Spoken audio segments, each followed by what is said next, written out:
Hey guys, it's Lindsay from Wannabe KY Homesteaders, and today I am making wet cat food.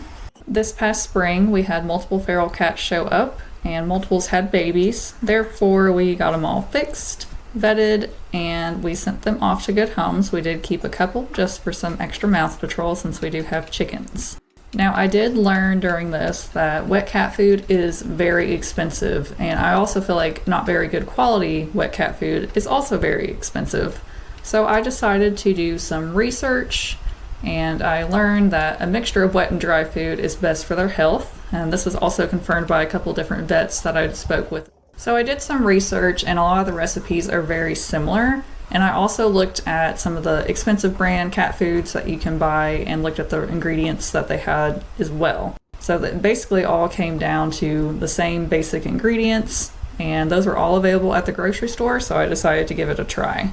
In total, it cost about $15 to get everything that I needed in order to try some. I did not want to do a very big batch just because, again, I'm still fairly new to canning and I didn't want to make anything that would make the cats sick.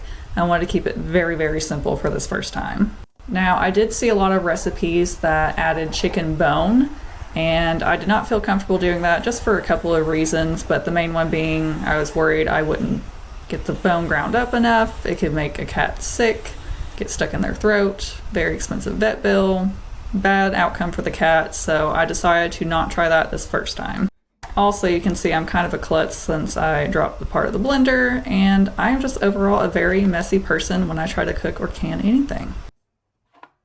Now for my process, I will have it listed in the details of the video, but I also want to go over it here. So I use 2 cups of carrots, 2 cups of broccoli, 2 cups of uncooked spinach, 1 cup of green beans, 1 cup of rice, and I did this in the beginning so it could soak and have a little extra moisture to it. 2 tablespoons of nutritional yeast, 6 cups of chicken without the bone, 4 eggs with the shell, and that's just because I felt comfortable enough getting those ground up, 6 cups of water, 16 ounces of pumpkin.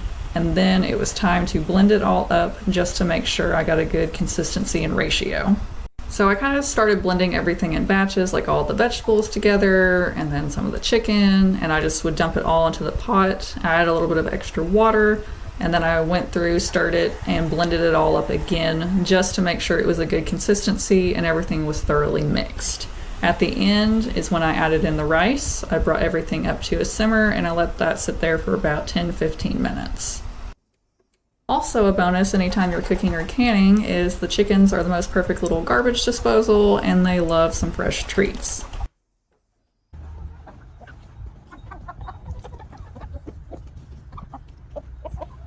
Now you will see just how messy this is, and it actually did not smell bad. I was super worried that it would stink, my house would smell horrible, and it really didn't. I was impressed. Now after it processed in the jars, it had a little bit of an odor to it, but overall it was not bad. Now after I got everything mixed together and it simmered for a little bit, I put it into the jars, but I only processed it for 1 hour at 10 pounds. I did not want to overcook anything just because I knew that would take away some of the nutritional value, and I did not want to do that either. Overall, I do feel like it came out kind of dry, so the next time I try it, I'm going to add some more water to it and see if that helps.